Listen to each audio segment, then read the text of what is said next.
नमस्कार, आकाशवाणी से प्रस्तुत है समाचार संध्या।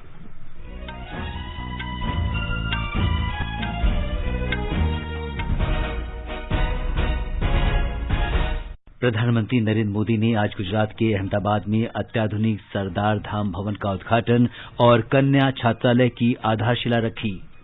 प्रधानमंत्री ने कहा, भारत के मानवीय मूल्य 9/11 के आतंकी हमलों जैसी त्रासदियों का स्थायी समाधान दे सकते हैं। 11 सितंबर 2001 में अमेरिका के वर्ल्ड ट्रेड सेंटर के ट्विन टावर पर आतंकवादी हमले की आज 20वीं बरसी है। भारत और ऑस्ट्रेलिया ने मुक्त, खुले और समावेशी हिंद प्रशांत क्षेत्र के लिए साझा दृष्टिकोण के साथ काम करने पर जोर दिया। केंद्र सरकार ने उपभोक्ताओं को खाद्य तेलों की उचित मूल्य पर उपलब्धता सुनिश्चित करने के लिए शुल्क की मानक दर कम की। राष्ट्रव्यापी टीकाकरण अभियान के अंतर्गत अब तक 73 करोड़ 5 लाख से अधिक टीके लगाए गए। स्वस्थ होने की दर 97.49% हुई। दवाइयों को ड्रोन के जरिए प्राथमिक स्वास्थ्य केंद्रों तक पहुंचाने के लिए द स्काई योजना शुरू की गई। गुजरात के मुख्यमंत्री विजय रूपाणी ने इस्तीफा दिया।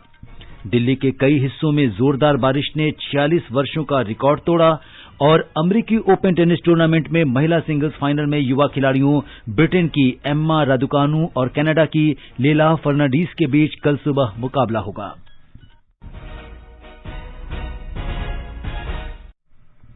समाचार संध्या में वीरेंद्र कौशिक के साथ मैं सिद्धार्थ सिंह। देशभर में 18 वर्ष से अधिक आयु वर्ग के लिए सरकारी केंद्रों में निःशुल्क कोविड टीकाकरण अभियान जारी है। युवाओं से आग्रह है कि टीका जरूर लगवाएं और अन्य लोगों को भी इसके लिए प्रोत्साहित करें। जब तक आवश्यक न हो, घर से बाहर न निकलें और सुरक्षा के 3 सरल उपायों का पालन करें। मास्क लगाएं, 2 गज की सुरक्षित दूरी बनाए रखें, हाथ और चेहरा साफ रखें। कोविड संबंधी जानकारी और मार्गदर्शन के लिए राष्ट्रीय हेल्पलाइन नंबर 0112397846 और 1075 पर संपर्क करें। और अब समाचार। प्रधानमंत्री नरेंद्र मोदी ने कहा है कि हमें मानवीय मूल्यों की रक्षा के प्रयास जारी रखने चाहिए। 2001 में 11 सितंबर को हुए आतंकी हमले का उल्लेख करते हुए प्रधानमंत्री ने कहा कि ये दिन विश्व इतिहास में मानवता पर हमले के दिन के रूप में याद किया जाता है, लेकिन इस दिन से समूचे विश्व ने बहुत कुछ सीखा है। श्री मोदी ने कहा कि 1893 में शिकागो में आयोजित विश्व धर्म संसद में स्वामी विवेकानंद ने भारत के मानवीय मूल्य विश्व के समक्ष रखे थे। आज 11 सितंबर यानी 9/11 है। दुनिया के इतिहास की एक ऐसी तारीख जिसने मानवता पर प्रहार के लिए भी जाना जाता है, लेकिन इसी तारीख ने पूरे विश्व को काफी कुछ सिखाया भी। एक सदी पहले ये 11 सितंबर 1893 का ही दिन था जब शिकागो में विश्व धर्म संसद का आयोजन हुआ था। आज के ही दिन स्वामी विवेकानंद ने उस वैश्विक मंच पर खड़े होकर दुनिया को भारत के मानवीय मूल्यों से परिचित कराया था। श्री मोदी ने आज गुजरात के अहमदाबाद में अत्याधुनिक सरदार धाम भवन का वीडियो कॉन्फ्रेंसिंग के माध्यम से उद्घाटन किया और सरदार धाम चरण 2 के अंतर्गत कन्या छात्रालय की आधारशिला रखी। प्रधानमंत्री ने बनारस हिंदू विश्वविद्यालय में सुब्रमण्य भारती जी के नाम से पीठ स्थापित करने की भी घोषणा की। महान विद्वान, विचारक और स्वतंत्रता सेनानी सुब्रमण्य भारती की 100वीं पुण्यतिथि के अवसर पर श्री मोदी ने कहा कि सरदार साहिब का एक भारत श्रेष्ठ भारत विजन महान कवि सुब्रमण्य भारती की तमिल रचनाओं में भी परिलक्षित होता है। आज इस अवसर पर मैं एक महत्वपूर्ण घोषणा भी कर रहा हूं। बनारस हिंदू यूनिवर्सिटी में सुब्रमण्यम भारती जी के नाम से एक चेयर स्थापित करने का निर्णय किया गया है। तमिल स्टडीज, तमिल भाषा समृद्ध भाषा है, विश्व की सबसे पुरातन भाषा है और हम सभी हिंदुस्तानियों के लिए गर्व की बात है। तमिल स्टडीज पर Subramaniam Bharati chair Banaras Hindu university BHU के फैकल्टी ऑफ आर्ट्स में स्थापित होगी।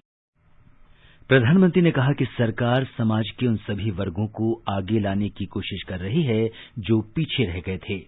उन्होंने कहा कि एक तरफ दलितों और पिछड़े वर्गों के अधिकारों के लिए काम हो रहा है और दूसरी ओर आर्थिक दृष्टि से पिछड़े लोगों के लिए 10% आरक्षण रखा गया है। श्री मोदी ने कहा कि हमारी अर्थव्यवस्था कोरोना महामारी के कारण जितनी ठहरी थी उससे अधिक गति से उसमें सुधार आ रहा है।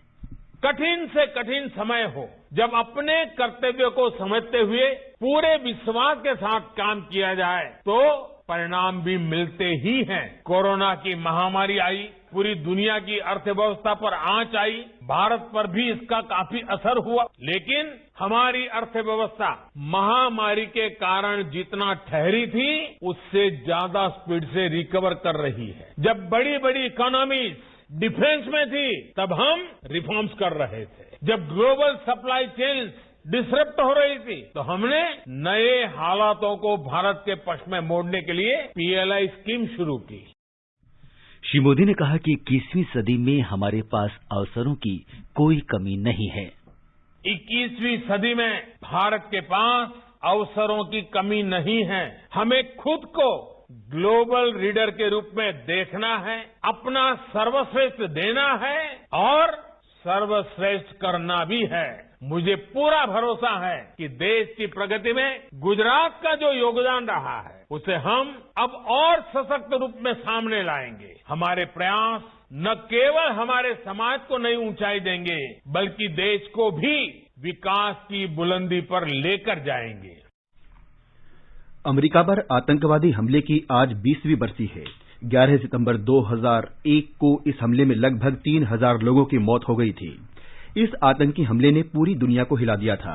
इस्लाम के नाम पर आतंकवाद का घिनौना चेहरा और अलकायदा की करतूत सबके सामने आई थी, जिसमें 2 जेट विमान न्यूयॉर्क के ट्विन टावर से टकराकर पेंसिल्वेनिया के मैदान में जा गिरे थे। एक रिपोर्ट।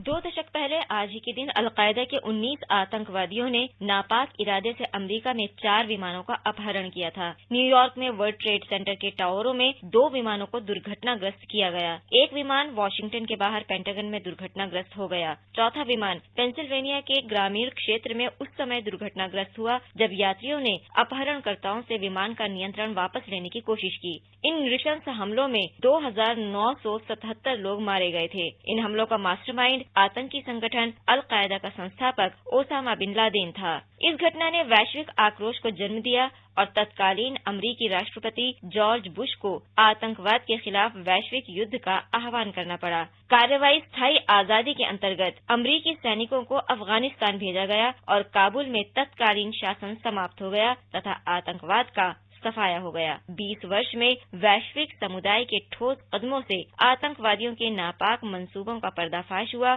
और आतंकवाद के खतरे को जड़ से समाप्त करने की आवश्यकता को बल मिला। अतुल तिवारी की रिपोर्ट के साथ समाचार कक्ष से नईम अख्तर। रक्षा मंत्री राजनाथ सिंह ने कहा है कि हिंद महासागर क्षेत्र की समृद्धि और शांति भारत और ऑस्ट्रेलिया दोनों लोकतांत्रिक देशों के हित में है। आज नई दिल्ली में भारत और ऑस्ट्रेलिया की 2+2 मंत्रिस्तरीय वार्ता के बाद श्री सिंह ने बताया कि उन्होंने और विदेश मंत्री एस जयशंकर ने ऑस्ट्रेलिया की विदेश मंत्री मॉरिस पायने और रक्षा मंत्री पीटर डटन से द्विपक्षीय और क्षेत्रीय मुद्दों पर व्यापक विचार विमर्श किया। श्री सिंह ने बताया कि दोनों पक्षों ने अफगानिस्तान, हिंद प्रशांत महासागर में समुद्री सुरक्षा, बहुपक्षीय सहयोग और अन्य मुद्दों पर चर्चा की। रक्षा मंत्री ने कहा कि भारत और ऑस्ट्रेलिया की भागीदारी मुक्त, खुले, समावेशी और समृद्ध हिंद प्रशांत महासागर क्षेत्र की एक समान परिकल्पना पर आधारित है। Free flow of trade, international rules and norms पर कायम रहना और सस्टेनेबल इकोनॉमिक ग्रोथ सुनिश्चित करने की आवश्यकता पर विशेष रूप से बल दिया है। बाइलेटरल डिफेंस कोऑपरेशन पर हमने सभी सर्विसेज में मिलिट्री इंगेजमेंट्स का विस्तार करने, ग्रेटर डिफेंस इंफॉर्मेशन करने की सुविधा प्रदान करने और म्यूचुअल लॉजिस्टिक सपोर्ट के लिए मिलकर काम करने का भी निर्णय लिया है। डिफेंस कोऑपरेशन के संदर्भ में मालाबार एक्सरसाइजेज में ऑस्ट्रेलिया की निरंतर भागीदारी को देखकर दोनों पक्षों को प्रसन्नता हुई है। हमने ऑस्ट्रेलिया को भारत के बढ़ते रक्षा उद्योग में शामिल होने और रक्षा उपकरणों के को प्रोडक्शन और को डेवलपमेंट में सहयोग करने के लिए भी आमंत्रित किया है। डॉक्टर एस जयशंकर ने बताया कि भारत और ऑस्ट्रेलिया ने कोविड महामारी से निपटने के लिए भावी सहयोग पर बातचीत की। उन्होंने कहा कि इस बातचीत से विकेंद्रीकृत वैश्वीकरण, रणनीतिक और राष्ट्रीय सुरक्षा की अच्छी समझ सहित कई मुद्दों पर प्रासंगिक नतीजे सामने आए हैं। +2 dialogue reflects the comfort that we have attained in our bilateral relationship, especially in strategic and security spheres, based on the growing convergences with Australia on the security issues and a shared commitment to a free, open, prosperous and rules-based Indo-Pacific region. The peaceful development of the Indo-Pacific has been a focus of our relationship. Our two countries believe that it should be shaped by a participative and collaborative manner. We reiterated our commitment to continue to work together for peace, stability, prosperity of all countries in the region.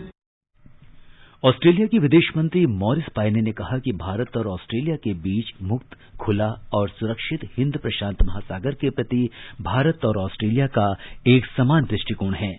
उन्होंने कहा कि आतंकवाद दोनों देशों के लिए एक बड़ा खतरा है।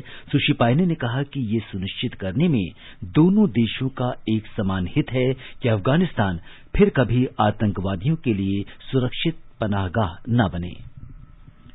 राष्ट्रपति रामनाथ कोविंद ने कहा है कि लोगों को देश की न्यायपालिका पर पूरा भरोसा है, लेकिन फिर भी वे अदालतों में जाने से हिचकते हैं। उन्होंने कहा कि ये स्थिति बदलनी चाहिए और ये तब होगा जब सब हितधारक संवेदनशील होकर मिलकर काम करेंगे।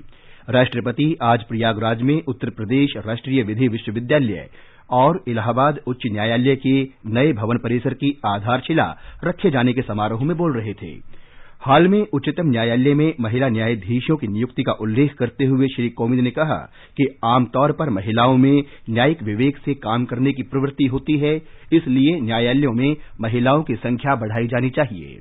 हम सब लोग जानते हैं कि न्यायपालिका में महिलाओं की भागीदारी का एक नया इतिहास रचा गया। मैंने उच्चतम न्यायालय में 3 महिला न्यायाधीशों सहित 9 न्यायाधीशों की नियुक्ति को स्वीकृति प्रदान की। आज उच्चतम न्यायालय में नियुक्त कुल 33 न्यायाधीशों में 4 महिला न्यायाधीशों की उपस्थिति न्यायपालिका के इतिहास में आज तक की सर्वाधिक संख्या है। इन नियुक्तियों में भविष्य में एक महिला चीफ जस्टिस ऑफ इंडिया बनने का मार्ग भी प्रशस्त हुआ है। सही मायने में न्यायपूर्ण समाज की स्थापना तभी संभव होगी जब अन्य क्षेत्रों सहित देश की न्याय व्यवस्था में भी महिलाओं की भागीदारी बढ़ेगी। राष्ट्रपति ने कहा कि केंद्र और राज्य सरकारें देश में बेहतर न्यायिक व्यवस्था बनाने के लिए न्यायपालिका के साथ मिलकर काम कर रही हैं। हमारे संवाददाता की एक रिपोर्ट। राष्ट्रपति रामनाथ कोविंद ने Uttar Pradesh national law university की भी आधारशिला रखी, जिसे जिले के झलवा इलाके में बनाया जाएगा। इस मौके पर देश के पहले राष्ट्रपति डॉक्टर राजेंद्र प्रसाद के योगदान का जिक्र करते हुए प्रदेश के मुख्यमंत्री योगी आदित्यनाथ ने इस विश्वविद्यालय का नाम डॉक्टर राजेंद्र प्रसाद के नाम पर रखने का सुझाव दिया। केंद्रीय कानून मंत्री किरेन रिजिजू ने प्रदेशवासियों को इस विश्वविद्यालय की स्थापना होने पर बधाई दी और कहा कि अगले वर्ष के अकादमिक सेशन में 80 विद्यार्थियों के साथ यहाँ पढ़ाई शुरू हो जाएगी। आवासीय सुविधाओं वाले इस विश्वविद्यालय में लगभग 1000 परास्नातक और स्नातक के छात्र विधि की शिक्षा प्राप्त कर सकेंगे। सुशील चंद्र तिवारी, आकाशवाणी समाचार, प्रयागराज। ये समाचार हमारी वेबसाइट newzoneair.com/hindi और हमारे mobile app news on AIR पर भी उपलब्ध हैं। चलो मिलकर एक शुरुआत करें, चलो एक फैसला आज करें, मास्क नहीं तो टोकेंगे, कोरोना को रोकेंगे, चलो एक इरादा करते हैं, चलो कुछ वादा करते हैं, मास्क नहीं तो टोकेंगे, कोरोना को रोकेंगे। समाचार संध्या में आपका फिर स्वागत है। आगे बढ़ने से पहले मुख्य समाचारों पर एक नजर। प्रधानमंत्री नरेंद्र मोदी ने आज गुजरात के अहमदाबाद में अत्याधुनिक सरदार धाम भवन का उद्घाटन और कन्या छात्रालय की आधारशिला रखी। प्रधानमंत्री ने कहा, भारत के मानवीय मूल्य 9/11 के आतंकी हमलों जैसी त्रासदियों का स्थायी समाधान दे सकते हैं। 11 सितंबर 2001 में अमेरिका के वर्ल्ड ट्रेड सेंटर के ट्विन टावर पर आतंकवादी हमले की आज 20वीं बरसी है।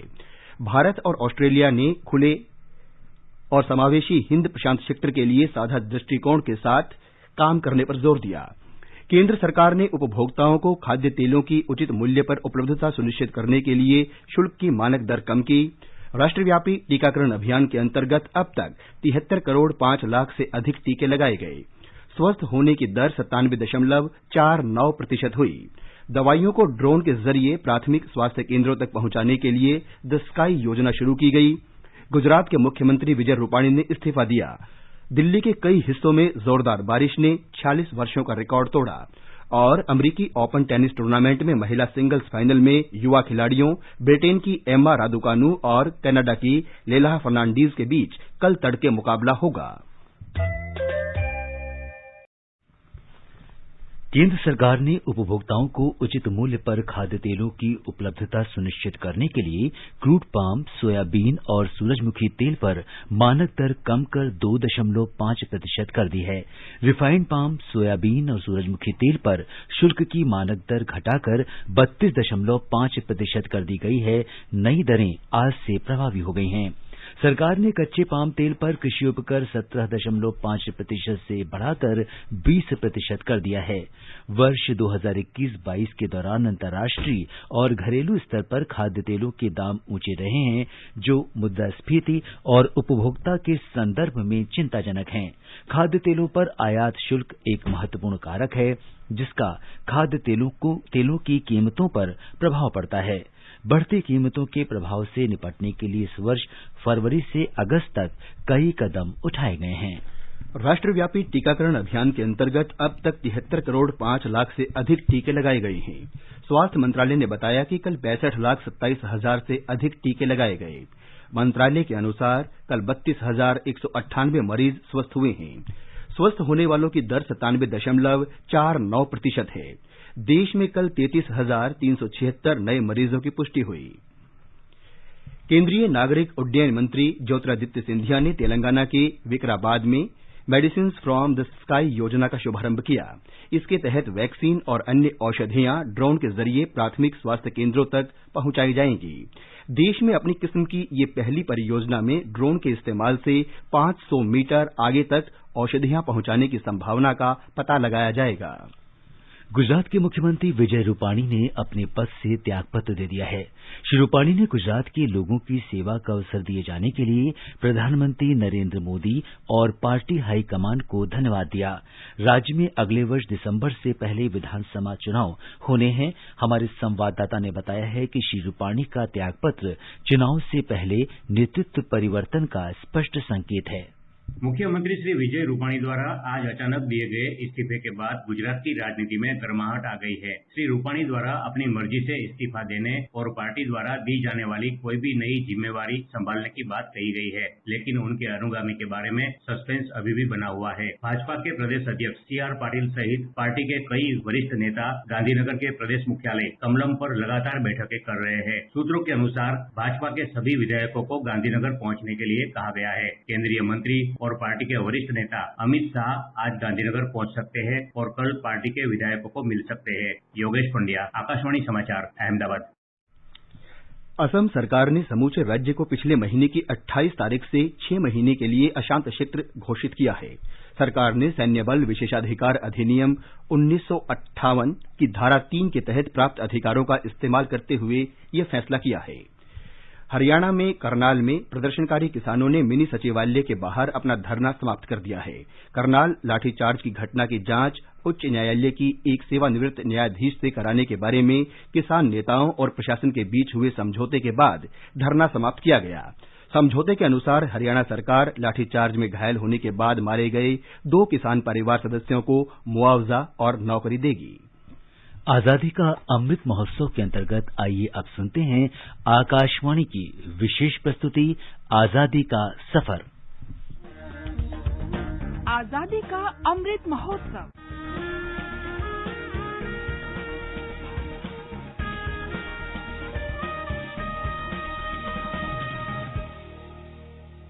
आजादी का सफर आकाशवाणी के संग एक राष्ट्र का जन्म। भारत का शानदार स्वाधीनता संघर्ष आधुनिक विश्व के महानतम संघर्षों में से एक है। आकाशवाणी आपके लिए रोजाना ला रही है इस शानदार संघर्ष की झलक।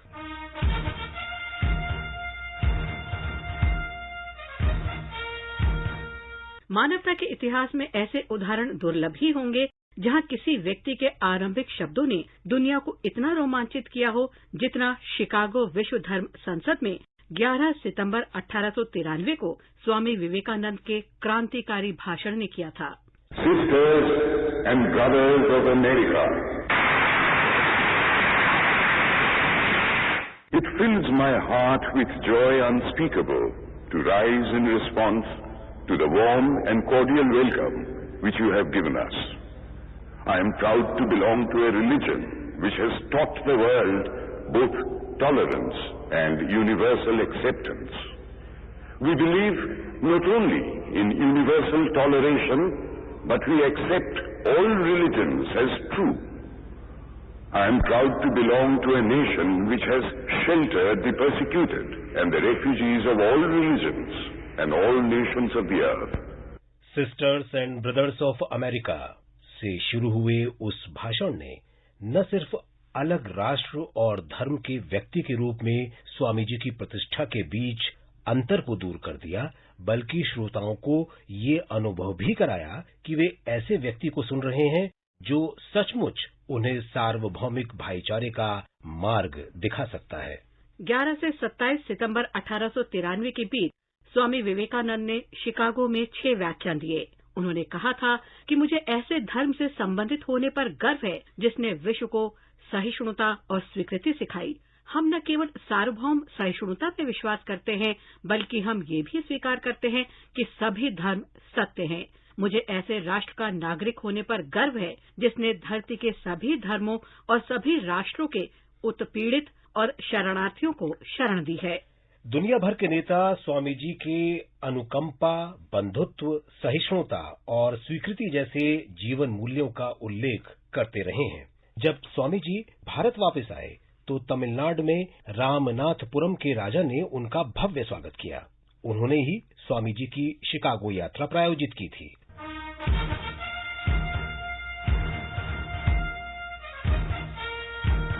विनायक नरहरि विनोबा भावे का जन्म 11 सितंबर 1895 को महाराष्ट्र के पेण जिले में हुआ था। उन्हें महात्मा गांधी का आध्यात्मिक उत्तराधिकारी माना जाता है।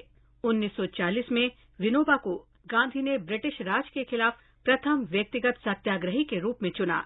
भावे ने भारत छोड़ो आंदोलन में भी हिस्सा लिया था। 1940 में विनोबा को गांधी ने ब्रिटिश राज के खिलाफ प्रथम व्यक्तिगत सत्याग्रही के रूप में चुना। विनोबा ने भारत छोड़ो आंदोलन में भी हिस्सा लिया था। स्वतंत्रता के बाद विनोबा भावे ने सर्वोदय आंदोलन शुरू किया। उन्होंने 18 अप्रैल 1951 को पोचमपल्ली में भूदान आंदोलन भी शुरू किया।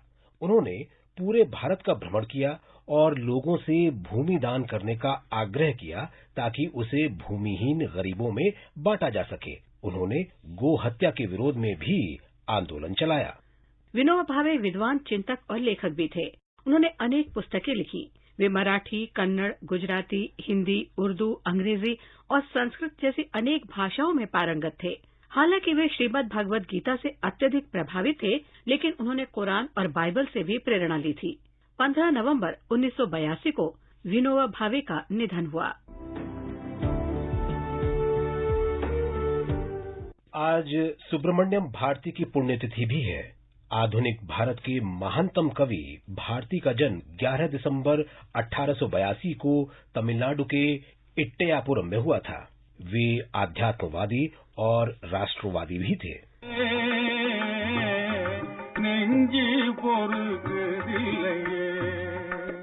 भजनों से लेकर राष्ट्रवादी लेखन तक, भगवान और मनुष्य के बीच संबंध पर चिंतन मनन से लेकर रूसी और फ्रांसीसी क्रांति पर गीतों तक भारती ने विविध विषयों पर कलम चलाई।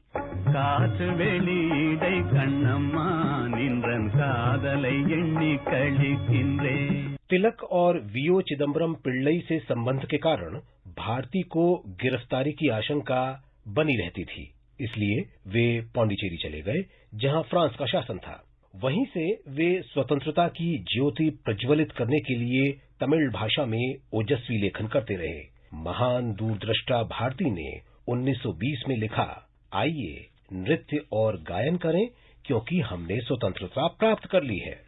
जिस तरह वोल्टेयर और रूसो ने फ्रांसीसी क्रांति की ज्योति को प्रज्वलित किया, उसी तरह महाकवि सुब्रमण्यम भारती ने तमिलनाडु में स्वाधीनता की मशाल जलाई। भारत वापस आने और कैद से छूटने के बाद भारती ने महात्मा गांधी से मुलाकात की, जो भारती के बहुमुखी और निर्भीक व्यक्तित्व से अत्यधिक प्रभावित थे। उन्होंने लोगों से भारती की सेहत का ध्यान रखने को कहा, लेकिन ऐसा हो न सका। भारती का स्वास्थ्य बिगड़ता गया और 11 सितंबर 1921 को उनका निधन हो गया।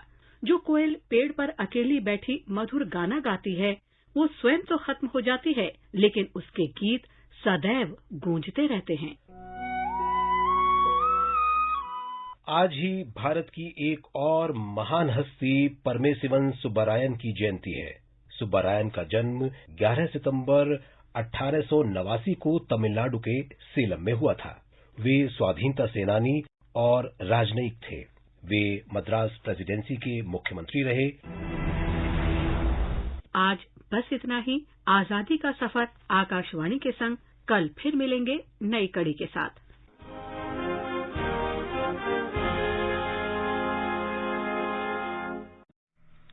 ये समाचार आकाशवाणी से प्रसारित किए जा रहे हैं। ताज़ा समाचार जानने के लिए आप हमारे Twitter handle @AIR News Hindi को फॉलो कर सकते हैं।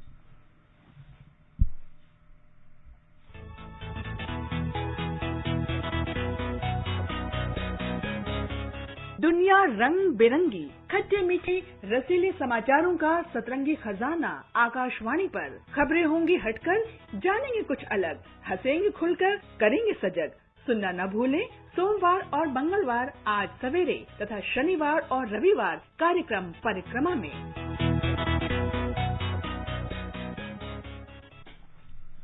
ये आकाशवाणी है।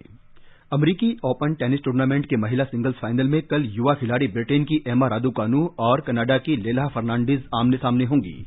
सेमीफाइनल में रादुकानु ने ग्रीस की मारिया सक्कारी को, जबकि लेलाहा ने बेलारूस की सबालेंका को पराजित किया। पुरुष सिंगल्स के फाइनल में सोमवार को शीर्ष वरीयता प्राप्त नोवाक जोकोविच का सामना रूस के दानिल मेदवेदेव से होगा। आज सेमीफाइनल में जोकोविच ने Tokyo Olympic champion Alexander Zverev को, जबकि मेदवेदेव ने कनाडा के फेलिक्स आगर आलियासीमे को पराजित किया। राष्ट्रीय राजधानी दिल्ली के कई हिस्सों में आज भारी बारिश हुई। दिल्ली में 1000 मिलीमीटर से अधिक वर्षा रिकॉर्ड की गई, जिस कारण ऑरेंज अलर्ट जारी किया गया है। इस वर्षा ने 46 वर्षों का रिकॉर्ड तोड़ दिया है। इंदिरा गांधी अंतर्राष्ट्रीय हवाई अड्डे के टर्मिनल 3 पर जलभराव की स्थिति उत्पन्न हो गई है।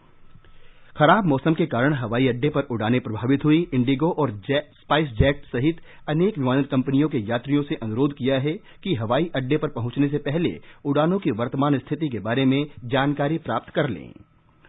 अब एक नजर कल के मौसम के पूर्वानुमान पर। दिल्ली, मुंबई, चेन्नई और कोलकाता में बादल छाए रहेंगे और वर्षा हो सकती है। जम्मू कश्मीर के श्रीनगर, जम्मू, लेह, गिलगित और मुजफ्फराबाद में बादल छाए रह सकते हैं और धूल भरी आंधी या गरज के साथ बारिश हो सकती है। पूर्वोत्तर में ज्यादातर शहरों गुवाहाटी, इंफॉल, शिलोंग, आइजोल, कोहिमा, ईटानगर, गंगटोक और अगरतला में आमतौर पर बादल छाए रहेंगे। 1 या 2 बार गरज के साथ बारिश हो सकती है। गुवाहाटी का न्यूनतम तापमान 26 डिग्री सेल्सियस जबकि अधिकतम 35 डिग्री के आसपास रहेगा। अंत में मुख्य समाचार एक बार फिर। प्रधानमंत्री नरेंद्र मोदी ने आज गुजरात के अहमदाबाद में अत्याधुनिक सरदार धाम भवन का उद्घाटन किया, साथ ही कन्या छात्रालय की आधारशिला रखी। प्रधानमंत्री ने कहा, भारत के मानवीय मूल्य 9/11 के आतंकी हमलों जैसी त्रासदियों का स्थायी समाधान दे सकते हैं। 11 सितंबर 2001 में अमेरिका के वर्ल्ड ट्रेड सेंटर के ट्विन टावर पर आतंकवादी हमले की आज 20वीं बरसी है। भारत और ऑस्ट्रेलिया ने मुक्त, खुले और समावेशी हिंद प्रशांत क्षेत्र के लिए साझा दृष्टिकोण के साथ काम करने पर जोर दिया। केंद्र सरकार ने उपभोक्ताओं को खाद्य तेलों की उचित मूल्य पर उपलब्धता सुनिश्चित करने के लिए शुल्क की मानक दर कम की। राष्ट्रव्यापी टीकाकरण अभियान के अंतर्गत अब तक 73 करोड़ 5 लाख से अधिक टीके लगाए गए। स्वस्थ होने की दर 97.49% हुई। दवाइयों को ड्रोन के जरिए प्राथमिक स्वास्थ्य केंद्रों तक पहुंचाने के लिए द स्काई योजना शुरू की गई। गुजरात के मुख्यमंत्री विजय रूपाणी ने इस्तीफा दिया। दिल्ली के कई हिस्सों में जोरदार बारिश ने 46 वर्षों का रिकॉर्ड तोड़ा और अमेरिकी ओपन टेनिस टूर्नामेंट में महिला सिंगल्स फाइनल में युवा खिलाड़ियों ब्रिटेन की एम्मा रादुकानु और कनाडा की लेला फर्नांडीज के बीच कल तड़के मुकाबला होगा। इसके साथ ही समाचार संध्या का ये अंक समाप्त हुआ। नमस्कार।